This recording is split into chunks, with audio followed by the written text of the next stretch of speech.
Hi Aries! Welcome po sa ating channel. At ito ang inyong Daily Gabay Tarot reading for February 16, 2025. Please be reminded kung naka-resonate kayo, comment down. Kung hindi kayo naka-resonate, ibigay niyo po sa iba kasi general reading po ito. This is for you, Aries, ngayong February 16, 2025.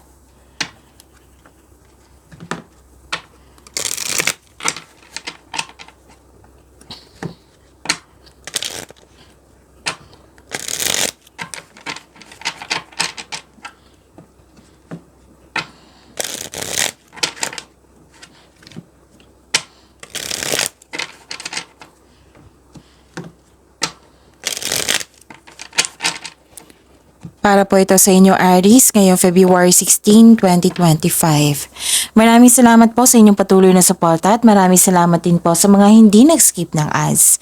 Gamitin ang reading na ito bilang gabay lamang sa mga hindi pa nag-subscribe.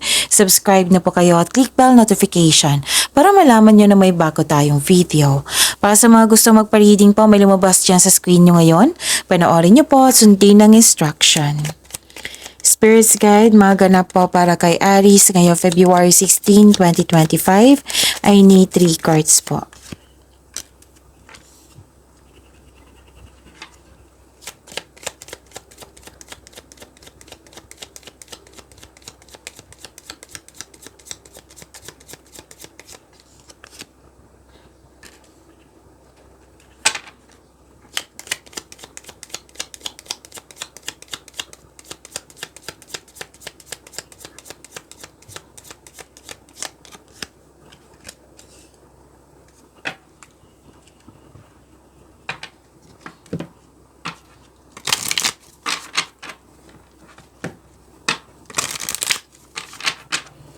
Spirits Guides, Angels, Archangels, Guardian Angels, message pa para kay Aries.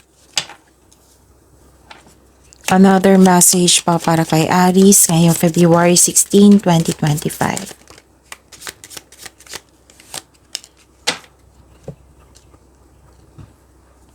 Okay, Aries, ngayong February 16, 2025. Ang ganda po kasi nakikita ko dito na may success and positive outcome and joy and happiness. So, claim niya ha, Aries. Nakikita ko rin dito na may abundance and love is blooming. Diba? Ang ganda. Tapos, nakikita ko rin dito na nakatanggap ka ng tulong or regalo, pwedeng bouquet of flower, pwede din compliment, recognition, yan. So, ang ganda po. May importanteng ganap po ngayong araw na ito regarding sa inyong passion. Pwede din na nagkaroon kayo ng importanteng desisyon ngayong araw na ito. Umiwas na kayo sa distraction kasi nagalit kayo dito kasi nasaktan kayo. Pwede may nag-provoke sa inyong Aries, so nagkaroon ng argument. Soulmate connection 444. Be open to meeting someone who resonates with your soul and brings deep love and understanding into your life.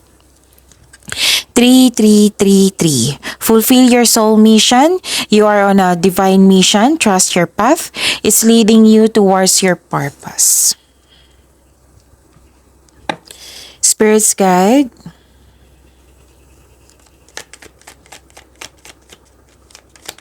Energy po ni Aries ngayong February 16, 2025. The clarification of this card po.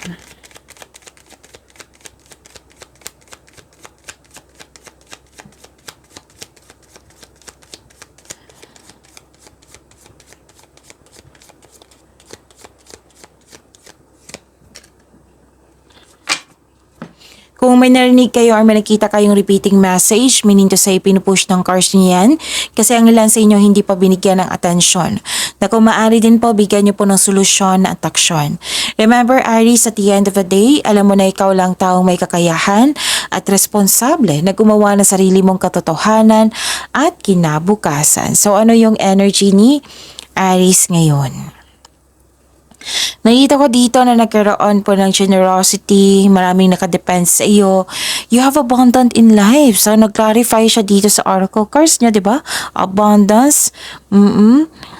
And andito rin siya sa tarot cards niya. Generosity, dependability, and yun. abundant in life. So, kayo po ay praktikal, mahusay sa buhay, maparaan at mapasuporta. Okay? So, sa mga nalilito dito or nabibigatan or nagkaroon ng hesitation, suporta ng yung elders, wisers, mentor, life coach, or boss, it will help your, life, pwede din sa career nyo. It will help move your career forward. Pwede din sa relasyon, pwede din sa inyong personality, na makatulong sa iyong personal growth. Nakita ko rin dito na marunong ka makinig sa inyong intuition at gumagawa ka ng wise choices. May grupo ng tao dito na full support sa iyo. Nakita ko rin dito na kung hindi maganda yung feelings mo ngayon na nalilito ka, try to connect to your mother or isang mother figure or connect to the children para ma-refresh yung energy niyo po. Okay? To help you relax also. So, claim this abundance po, okay?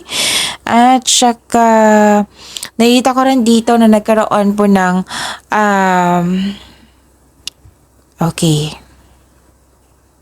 nagsumikap ka para magkaroon ng pagbubunga yung mas gusto mo yung magsumikap na magkaroon siya ng makabuluhang resulta. Bahala na siya mabagal or matagal, basta may makabuluhang resulta, yung worth it po. Ayaw mo sa mga pandalian or shortcut na pagyaman. Gusto mo pinaghirapan mo. So, mag-build kayo ng konkretong plano para maiwasan ng pagka-burnout po. And yun. Continue to take steady action on your goals while remaining na magkakaroon ng mahabang pasensya and realistic about your expectation. Okay? So, this is also long-term abundance. Dalawang card na po nagsabi dito, abundance po, steady progress. So, claim nyo na. At may abundance din dito. So, 3 na. So, claim nyo po. Aries, ang ganda. Spirits Guide, Career and Money po ni Aries, ngayong February 16, 2025.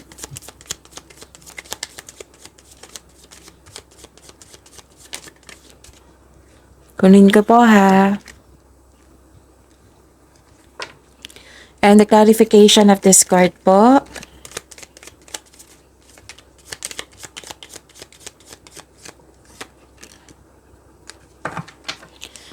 Okay, nagpahinga kayo dito, nagmuni-muni din na may pagsisiyasat sa sarili. Stress at pagod ka sa trabaho, gusto mo mag-leave or magbakasyon. So, ang pagpahinga ay nakapagbigay ng increased productivity and a healthier mental state. So, this card asks you to relax, calm your mind, and reflect. Sleep and meditation ay kailangan po. Okay? Okay. Nakita ko rin dito na nagkaroon po ng intellectual ambition, may leadership din ako nakikita dito, gumagawa ka ng logical na aksyon sa iyong mga layunin. Maaring humantong ito sa pagiging iyong sariling boss, pagtanggap ng promotion, or pagkuha ng isang tungkulin sa pamumuno. Yes, may leadership role dito na in-offer. At yun, kinikilala ka ng mga tao na malaki ang iyong contribution. Oo. So, maaaring nasa daan ng mabuting balita sa mga legal na usapin.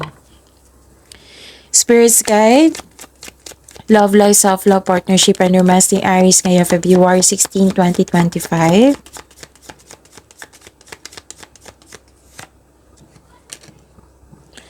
And the clarification of this card po.